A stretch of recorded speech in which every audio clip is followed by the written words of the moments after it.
Hello, Amplify You family. I'm Michelle Abraham, and I am back today with a special guest, Evans Putman. Evan and I connected online, and I'm really excited to have Evans here. He is a wealth of knowledge when it comes to marketing your podcast. He's been very successful in marketing some great podcasts out there, and I want to just pick his brain and find out all these great things that he has up, and he's going to have a special guest for you at the end. So make sure you tune in and listen to the end of the show. So Evans, thanks for taking time out of your busy day to come here and hang with us. Sure, I'm excited to be here. Awesome. Well, let's dive right in. So Evans, let's talk about your entry into the podcasting world. How did that all begin, and what were you doing before podcasting? Okay, sure. Well, I was actually, I've been in online businesses now for close to 20 years. But moving forward, because we don't want to go back that far, right before before I started working in podcasting, I was really focused on content marketing. So that was my specialty. I was a freelancer. I did a lot of copywriting. I did a lot of content strategy, and anything that had to do with content marketing, inbound marketing. That's what I was doing. And moved forward a few segments past that, when I started with the podcast, I was actually approached by someone who needed help with the content, with writing show notes, writing blog posts, just coming up with this, and also coming up with a strategy to grow their podcast. So the podcast itself was called Real Estate Rockstars with Pat Hyben, something I had a familiarity with. I was actually a real estate agent and investor on the side as well. Very, very small segment of what I did, because most of my stuff was online, but I knew the audience, I knew the industry. And so I came on and joined them as, at first just to do some writing. And I said, let me what are your pain points? What's going on here? Are you stuck? Are you seeing growth? Where's the podcast at? Just started bombarding him with a few questions. And it turned out that he ended up wanting me to come up with an overall growth strategy to grow the podcast. So we sort of moved beyond just doing a few blog posts and show notes to actually going on and creating a strategy to grow his podcast. That's awesome. And so let's figure a timeline. This was a few years ago in the podcasting space? Yeah. So, and then how long had the podcast been up for at that point? I believe he'd been up for less than a year, and he'd done pretty well so far. I mean, he had actually reached 1 month where he had gotten up to 33,000 downloads.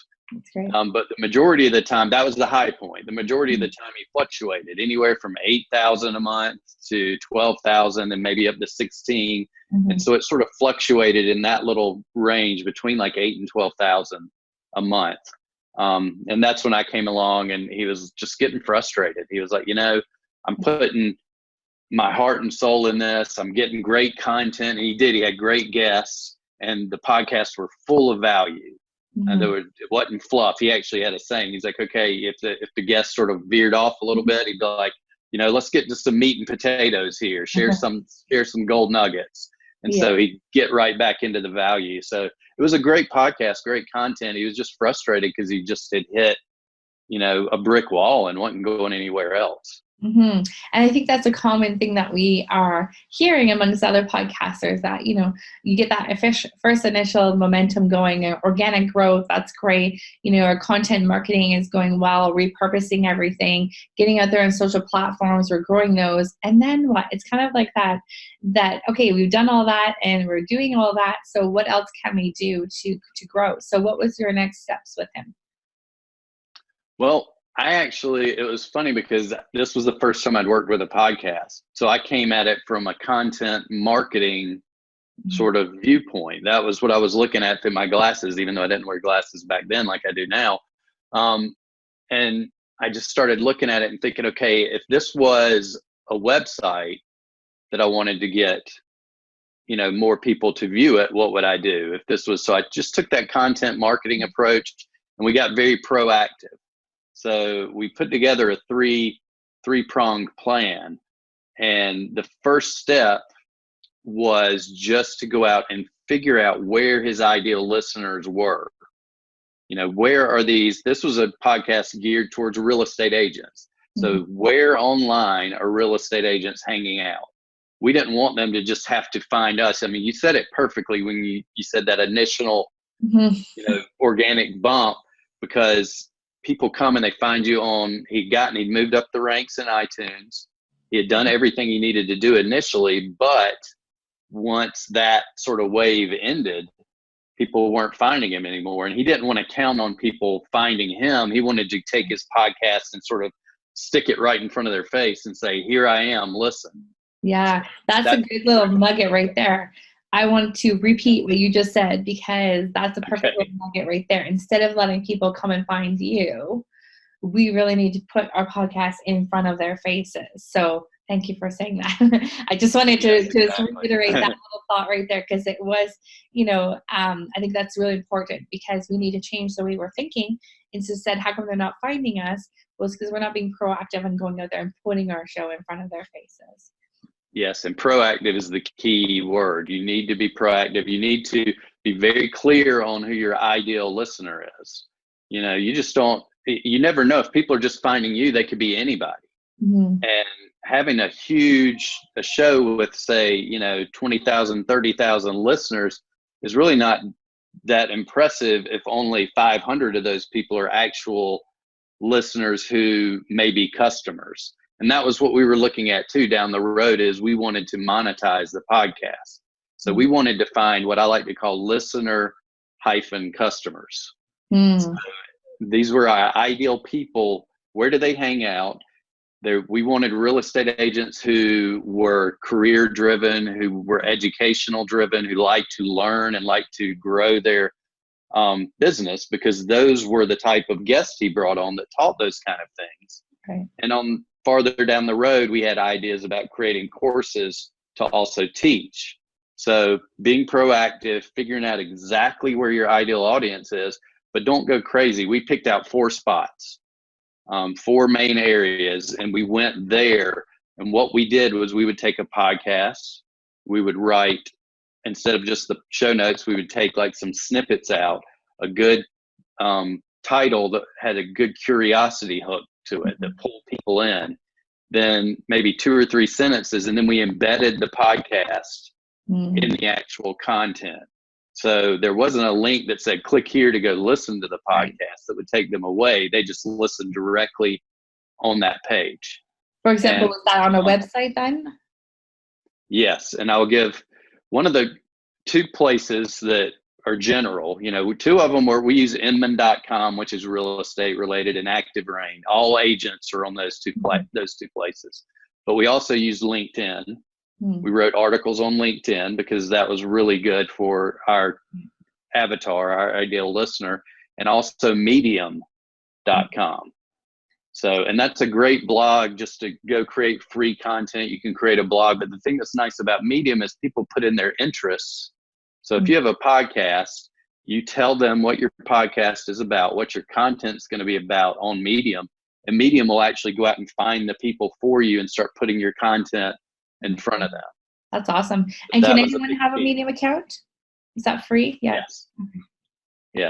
Yes. And it's great. Like I said, instead of starting, we did have a WordPress site, so we also put our blog there. But what I like to tell podcasters now is if you don't have that, if you just want to get going quickly, it's easier to get on Medium and LinkedIn and have people have the platforms put the content in front of the right people for you proactively, because they know what people are looking for, rather than hoping that you can work the SEO and finally, 4 or 5 years later, you rank really high on your WordPress site. So if you want immediate impact, Medium is much more, it's faster than just doing a WordPress site. Okay, awesome. And so on LinkedIn, were you then posting into LinkedIn groups with real estate agents in a group, or were you posting on his page? We actually we use the publishing tool. So it was almost like they give you you can write articles for LinkedIn and they show up and you create just a whole portfolio of articles. And then we would take those and then share them into his profile or into groups. Oh, that's a smart way of doing it. Okay, that's great. Awesome. Good. Two good nuggets, guys. LinkedIn and Medium. Yeah. So I'm definitely going to have to look into the Medium one. That's great. And I And, love and it to as let a publisher tool too. Yes, and letting you know too, for those of you that are a little tech phobic, I mean, I went in and LinkedIn and Medium both are very easy to embed your podcasts. I mean, I think Medium, if I remember correctly, all it took was just basically posting the URL and they did the work for you. Perfect. So just go in and look at those platforms and they'll tell you very clearly this is how you embed something, and it's not hard because I'm not the tech person at all. And I was doing all this myself at the time. So if I can figure it out, anybody can figure it out. Awesome. Those are two great ones for sure. So I don't know if you've heard, I'm sure you have heard recently how Google is now indexing podcasts. How do you think that we can kind of take advantage of that as podcasters, like when we're creating the podcast? Well, I think you definitely, this sort of throws a little twist in it because, we weren't really focused on the SEO side of things. Except for our articles did write keyword focused articles, but I would really be clear on your descriptions, your podcast episodes descriptions. Make sure you're thinking of it from a content marketing perspective. Go pull up some articles on how to write keyword focused articles. Pull up people like Neil Patel. Go check out Neil Patel and learn a little bit about keywords and SEO, because you're going to want to work those into your titles and into your descriptions, because I think that's really going to give you a big boost here coming up. So it's going to be helpful for sure that Google's doing that. It's awesome. And should you focus on like one or two keywords per episode, or do you focus on like the overall like general category of your show? Like, for example, if they're talking about business and they're a business coach and they're interviewing other business people, would you focus on the particular topic of that episode, or would you focus more on business keywords in general? I would focus on the episode because you want people who are interested in that episode to know what they're getting when they come there. But what you can do is, and I'll just give you a little background, what I used to do when I wrote a lot of SEO articles, because now I see, and I'm glad you're bringing this up, because I actually haven't thought about this perspective yet, because Google just announced this. So this just this week. But yes, what I used to do is I would take one main keyword for each article. So you do the same for the blog post. For the podcast, for the description. So if let's just say it's on, I don't know, taxes or best business tips or something like that for entrepreneurs. That's what the podcast is about, 5 great tips for entrepreneurs. You could write the main keyword as 5 or best business tips. So best business tips for entrepreneurs, and then make that the main keyword. Then think of ways that you can say the same thing, but differently, like best practices for entrepreneurs. And so maybe do a couple of secondary keywords and then some bigger, broader, like category type keywords, like you were just discussing. So that way you're hitting everything when it comes to the SEO. You're hitting the exact topic, you're hitting some secondary longer tail keywords, and you're hitting the broader keywords as well. That's great. Awesome. Thank you. So I'll tell you a trick real fast. I just thought of this. If you go in Google search and you put in, best practices for entrepreneurs, Google will actually auto suggest additional keyword phrases. So pull some of those. Just let Google tell you what to put in your description and in your titles. That's awesome. I used to tell people to do that in Amazon when they were looking for, when they were book writing or like creating their book. And then Amazon will pull up all the different categories or different types of products within that name in there. So I never thought about doing that in Google, and Amazon, I guess, would work as well for podcasting too. That's kind of funny. Yeah, I think that's a great tip. I think that would be awesome. If you combine those two, then you don't need to really, those are probably 2 of the biggest search engines out there. Amazon is a different kind, but like you said, it's a great place to find keywords. That's right. Yeah, it's awesome. So now when you help the real estate podcast get in front of other people, what was something else, what was your guys' thought when they come to the show? How are you then leading them through that process of then getting their email address?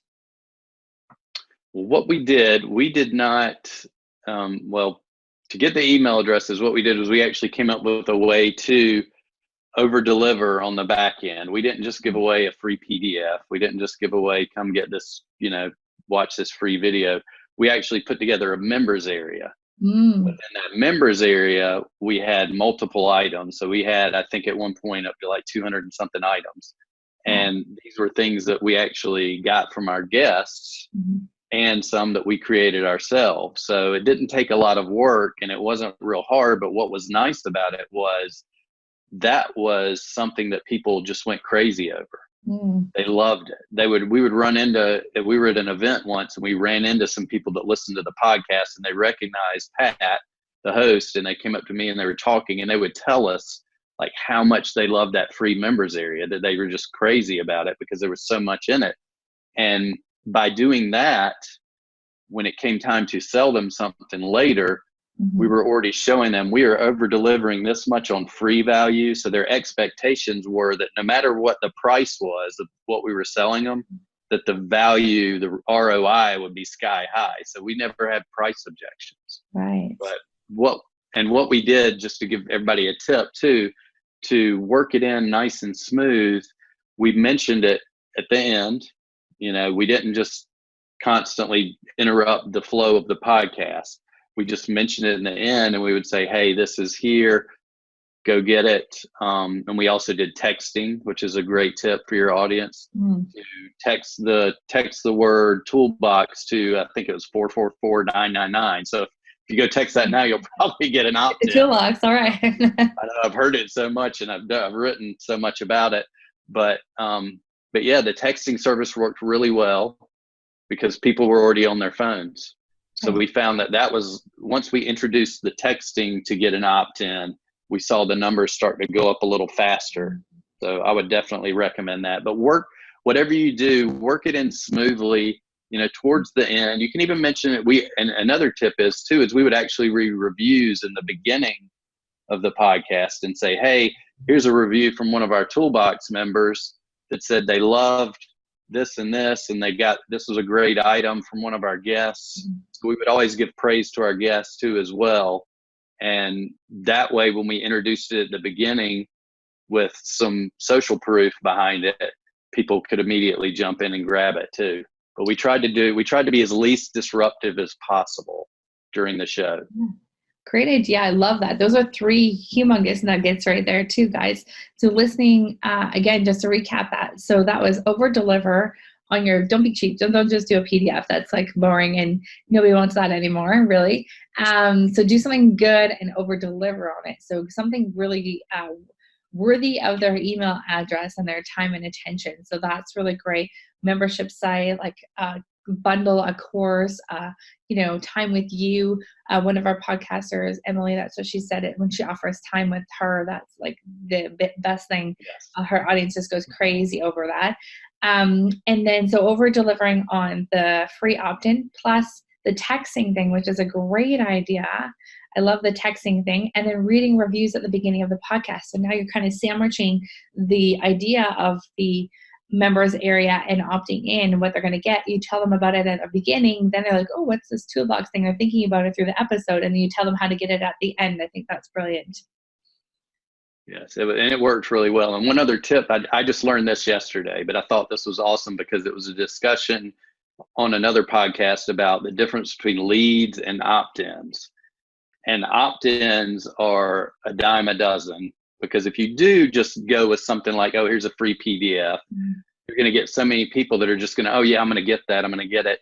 But one of the biggest keys is to have whatever your lead magnet is, like the membership site. If you're doing like some time with you or whatever it is, have it lead to the next step. So you want it connected to whatever you're selling on the back end. That way, you know that the people are opting in to get something. They become a lead because they're interested in this subject matter or whatever it is you're teaching back here. So you know that they're going to be a better lead on the back end. So I hope that, I don't know if that's clear or not, but that's the way it made so much sense when I heard that. I was like, that is amazing to know that. So, and I think that worked well for us because we called it the Agent Success Toolbox. Mm-hmm.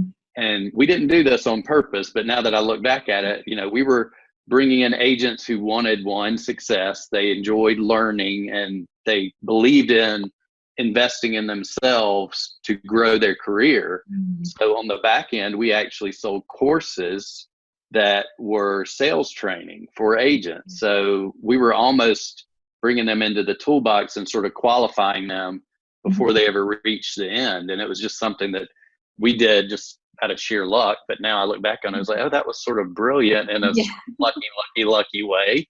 Yeah, that was a good strategy. And I wonder, sometimes too, you get people into those membership sites. Was there a way that you guys were able to engage with them, or how long until you offered a program or service? Because I think that's the thing, you get someone hot in there. And then, if they're like me, where they opt in for so many different things all the time, sometimes they forget to go back and actually look at it, right? Yeah. And we actually had two things that we did that, once again, these were things that we just were sort of like, hey, they've got this idea, and we tried them. And that's one thing I want to tell people too, go with your gut. When you have an idea, just go with it, because these weren't things that we knew were going to work. We just, and there were things we did that didn't work. Not everything was a home run. Some things were just flops. But if you have something and you feel it and you're like, I think that's a good idea, then just try it. So with the members area, what we did initially, we didn't really have anything on the back end. And we came back from an event and we were like, okay, we need to do something, because we had built this really good list and we've got people coming to us telling us how much they love this thing. So how are we going to monetize it? So we started introducing our courses immediately at that point. So we would have them opt in, and then immediately after they opted into the members area, they were given the opportunity to go to another step and purchase a lower priced item. And if they purchase that, they got an opportunity to purchase a larger priced item. And then if they purchase that, we immediately triggered to have someone call them or email them immediately and talk about ascending them to a higher priced item. Because the thing you want to do is, when people are buying, if they're in that hyperactive buying mode, you want to go on and give them the opportunity to continue buying. So if you have something, try it. And it really works well once you get to a certain price point to jump on the phone and call them and say, hey, we've got this other thing that would work perfectly. If you want it now, you can get it this fast action bonus price of this. So it was really nice once we introduced that sort of funnel to this, attached it to the lead magnet, because one, we were able to tell who was a buyer and who was a lead. So as soon as they bought just the lower price thing, they got funneled into a specific little bucket where we emailed them. If they bought both of them, they got put into another bucket. And one thing we found was once we did that about 80% of our revenue was coming from that toolbox opt-in, either immediately or as we nurtured them, as they got in there and saw how much value was in there, they always came back and bought. And they purchased, when they bought, their average cart value was higher than anybody else's as well. Wow, and that's really good to know. The one other thing we did, this is a good tip for everybody out there, because this is another benefit of a membership, of adding more content all the time to it, is like you said, you forget that you've opted into something. You may forget to go back and check. And we actually sent emails every 2 weeks to remind them, hey, there's something new, and here's what's new in your toolbox area. So one, it kept us top of mind, but it also trained all our prospects and leads to open their emails. So we got above average open rates on our emails because they were expecting an email and they would see it. And then when we sent them an email with the buying opportunity, it performed much better than our other emails. Wow, that's a great strategy. Is like, once you have someone opting into your lead magnet, to give them more, like keep adding things to it. So it gives you that opportunity to email them. That's smart. Such a great strategy. I like the idea of that, because then you're always, like you said, top of mind. And so they're going to be opening your emails. And I know there's only a few, like hundreds of emails I get a day, and there's only a few that I open. I know, I'm the same way. Exactly. That's why. And if they know it's almost like it's like, ooh, what are we getting this week? Yeah. So they would get it, and there's like, oh, there's this cool new video on, how to work with for sale by owners, or there's this awesome new, template that I can use to put together my listing presentations. And I mean, all this cool stuff it wasn't cost intensive for us because our guests were nice enough to give us the majority of the items, and we promised them, like, we're not going to ever sell this stuff. It's just something that we want to give our audience, and they love doing it. I mean, it was almost like I think 90-something% of them always said yes immediately. Oh, I'd love to give them something. Now, were they able to then capture an email address from it, or what was their incentive of doing it? Just to showcase their knowledge, or? A little of both. I mean, I think it's funny because I think real estate agents like to showcase their knowledge, but also we gave them the opportunity to brand it, to put links on them if they had. And a lot of the agents that we had on the show also had come up with, they found out they had an expertise in doing something really well. And so they capitalized on it, and they would create like a mini course, or maybe they put together an ebook and they would sell it to other agents. So we gave them the opportunity, if you want to put your link on it and your other links, that's fine, and we'll be glad to. And we also, once we got the funnel built out, we actually would allow them, we would put together affiliate links in the toolbox area too with them.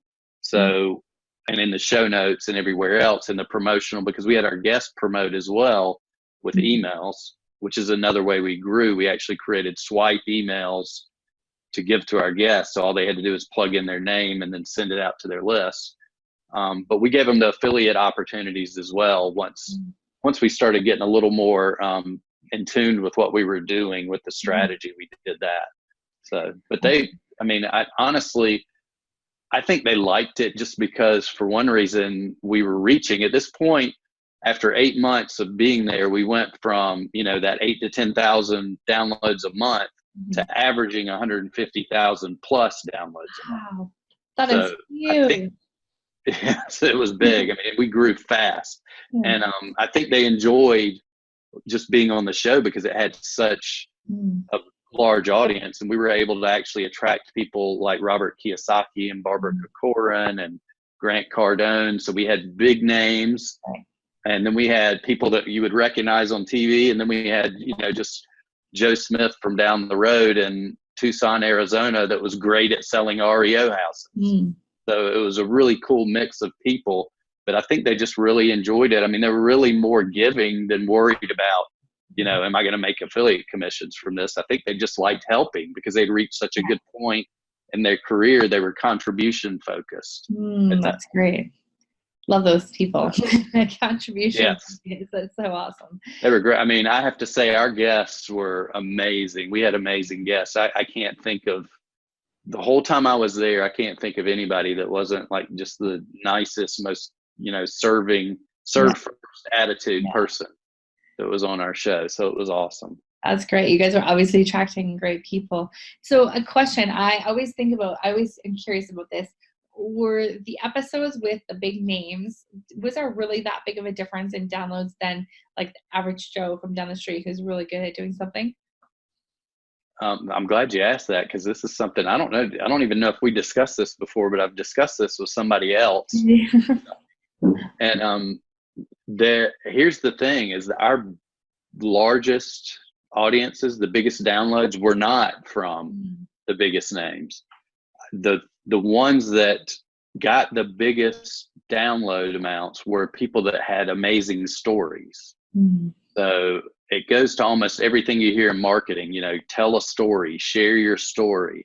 And these people they were just regular agents, but they just had an amazing, like one of them, I remember, had lost everything during the downturn and was working on an oil rig, and was actually reading the host, Pat. He was reading his book every day, or listening to it on audio tape every day on the way to an oil rig to work, do all this work. And then he had built and come back and was now like this coach and one of the best agents in Alabama, and, had built this amazing career.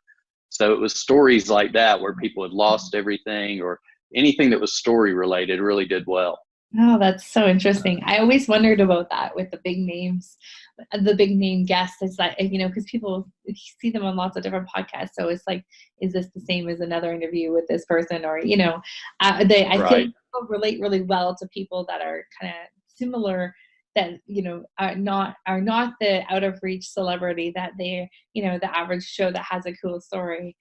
That's interesting. Right. And we didn't really go out and try to attract, Yeah. some of these people. That I think it was just once you see a certain growth, they will have their assistants reach out and we're like, do you want to do this, and put them on and it's always good. I would say that if they do match up with your mission and with your podcast, definitely bring them on, because their circle of influence is so wide that you're Yeah. going to spread out your circle of influence. Yeah, and But it usually just starts with one interview with one of them, right? And then you yes, start getting yeah.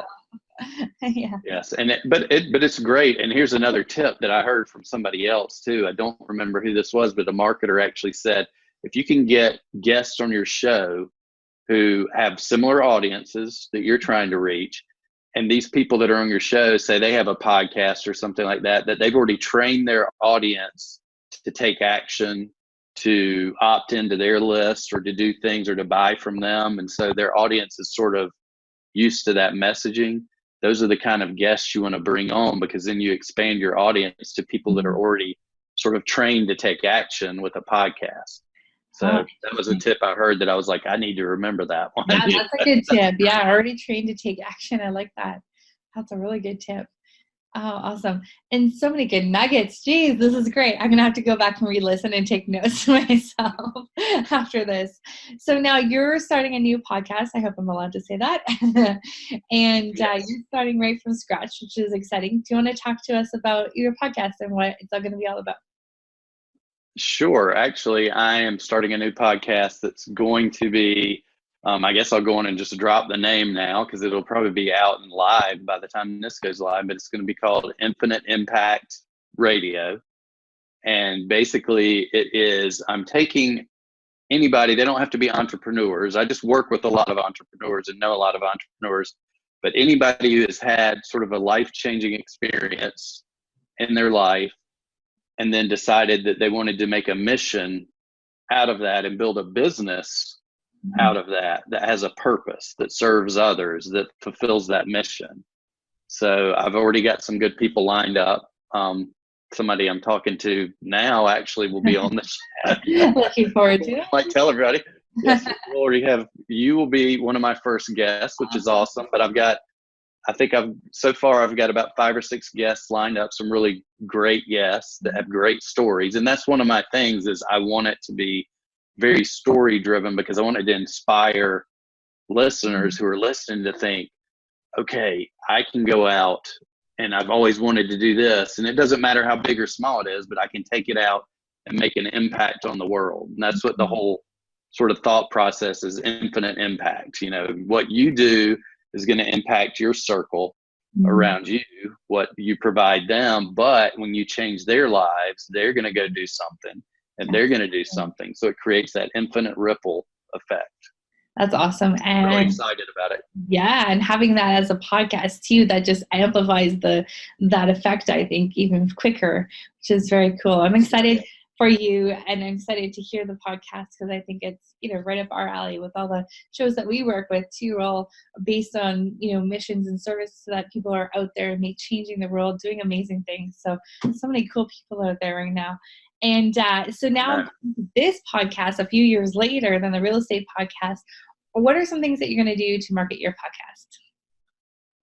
Well, one, because it is similar, as in guest driven, I'm going to make sure that I serve the guests as well as I can, and make it as easy for them to promote it as well.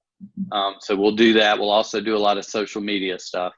And the thing with social media that I try to do, and this is what we did with our podcast, is to sort of systematize it and make it template based, so that it's something I can just hand over to somebody and say, we're going to do the same thing for every episode each time. So it's not going to be, hey, let's just go post this here. We're going to create audiograms, quote cards. Everything will be a template. So you just plug and play and get it out there quickly and easily. So I think the more you can push it out to people, the better. So it'll definitely be doing that. And then we'll also be putting it on video as well as audio.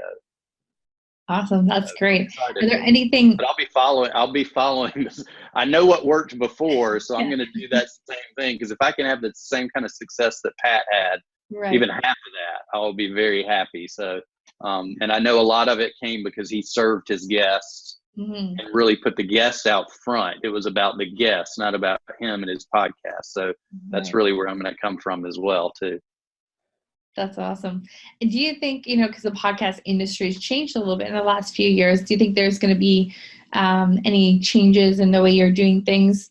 I mean, it sounds like it's everything you were doing with Pat Show just sounds like so genuine and organic and like real, authentic. And I think that's probably why it was so successful too, because you guys had that heart in it and it was service-based and stuff.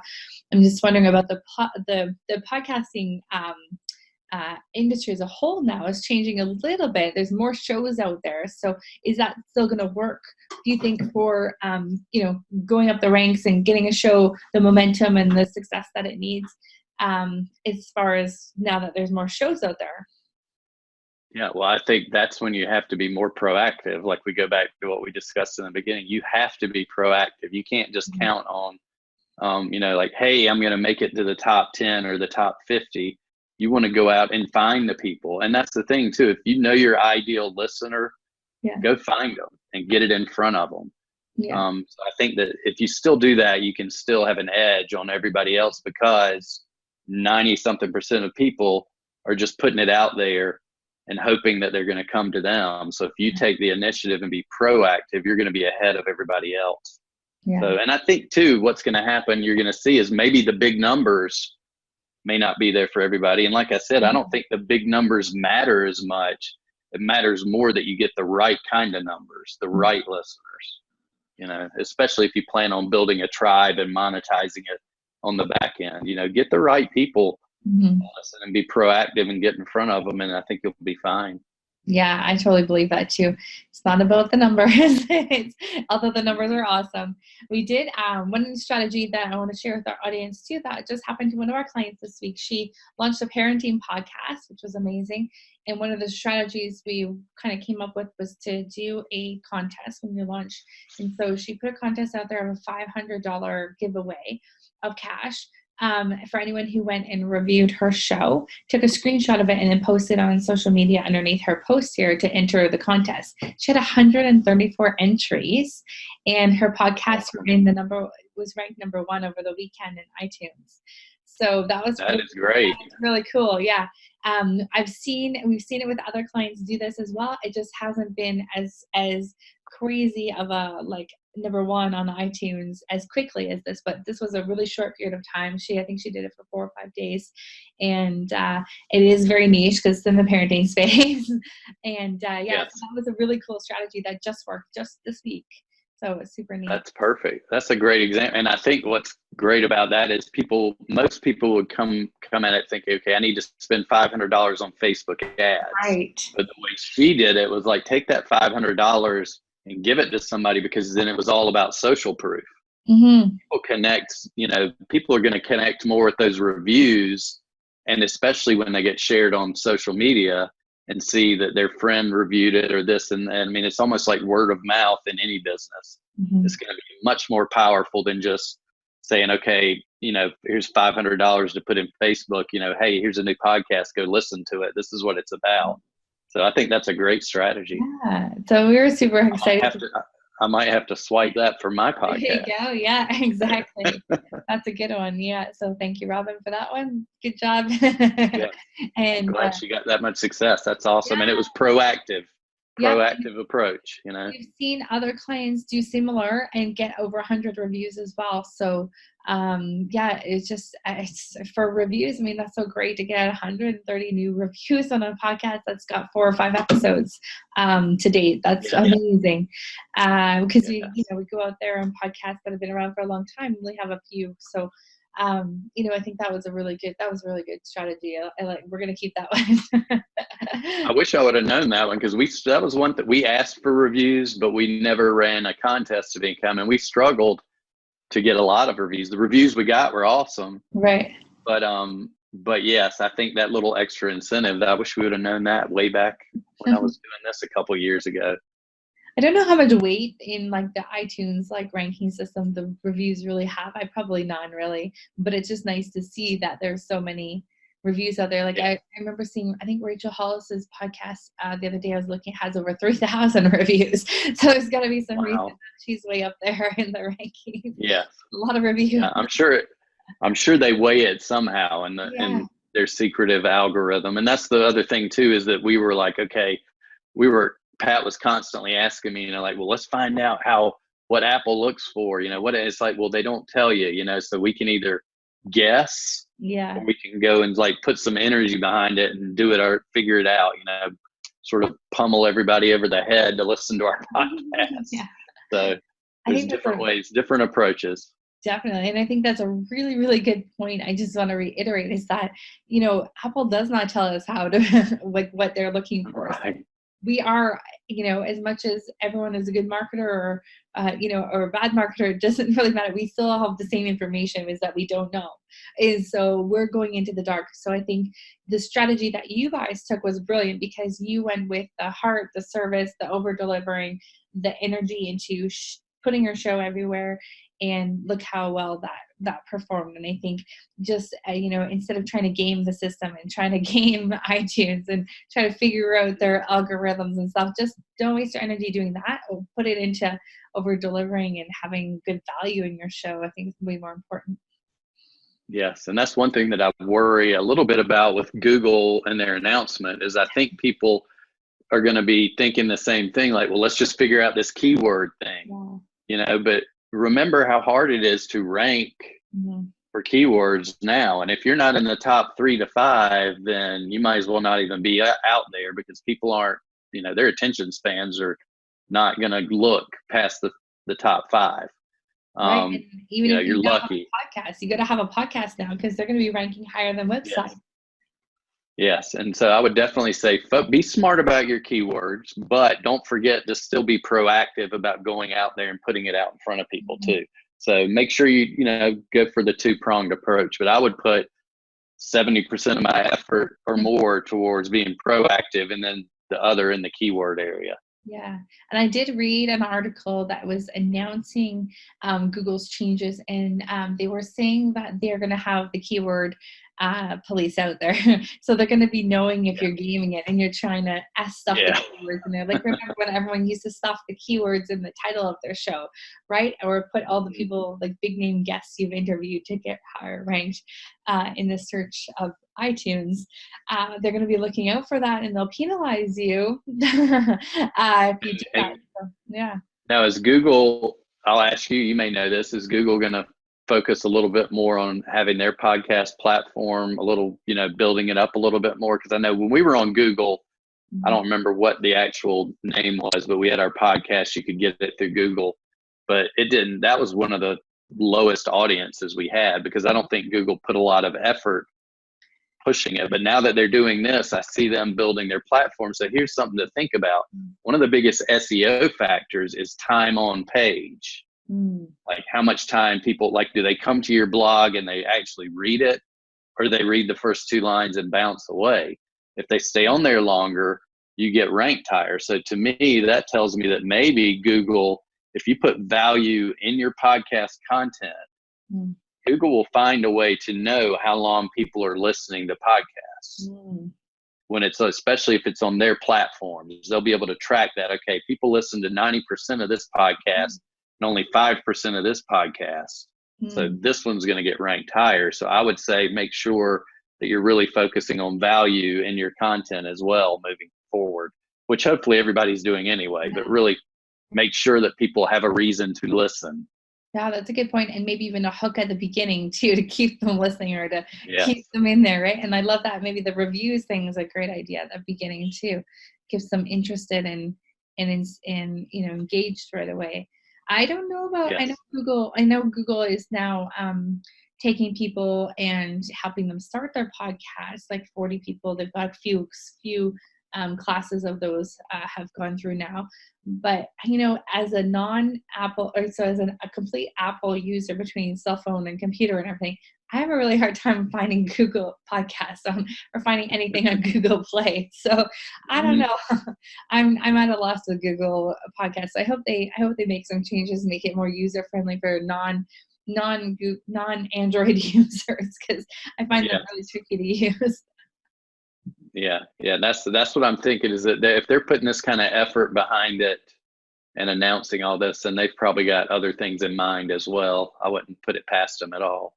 Yeah. Oh, the changes in the podcast industry, craziness, so many things happening. And I actually just read this recently. I don't know the exact numbers, but I was writing a chapter. I just wrote a chapter for November on podcast monetization. And I was just like, you know what, I'm going to go look up some research. And I was looking, and the podcast growth is amazing. I mean, we might think that, well, it's getting saturated. Everybody's got a podcast, but listenership for people in the US just keeps growing and growing and growing. So there's still a large segment of people out there that aren't listening. So I think now is the time, and I think Google must know that too. They've probably been watching these trends. They know that there is still a lot of room for growth. Right. So, just focusing on the right things now is the time to really push forward. And I think you're going to see big benefits. Definitely. And I just saw this morning, Conan O'Brien got a 7-figure monetization deal for his podcast. My goodness. Like, oh my gosh, this is like setting all new standards. It's craziness. So I'd like someone to give me a 7-figure podcast advance too. That'd be nice. Yes. We'll focus on delivering value and good content, and we'll get there. Yes. Awesome. And now, Evans, you have a course coming up too. Can we talk about that, or let people know about that course that's coming up? Sure. It is called the $1 Million Podcast Blueprint. And the reason I call it that is because with our podcast, the one big benefit that we got out of it was that we made, after monetizing, before I left the business to go out on my own, we had made over $500,000 from the podcast, not from outside ads or anything like that, from our own services and products on the back end. So that's what I want entrepreneurs to really understand, that there's a way. What I like to say, and in my chapter, I said, we need to get out of the branding mindset and into the monetization mindset. Now, branding is important and your message is important, but don't forget that as an entrepreneur, unless this is just a total labor of love and you got a lot of free time, as an entrepreneur, you need to make money so you can serve more of the people that you want to serve.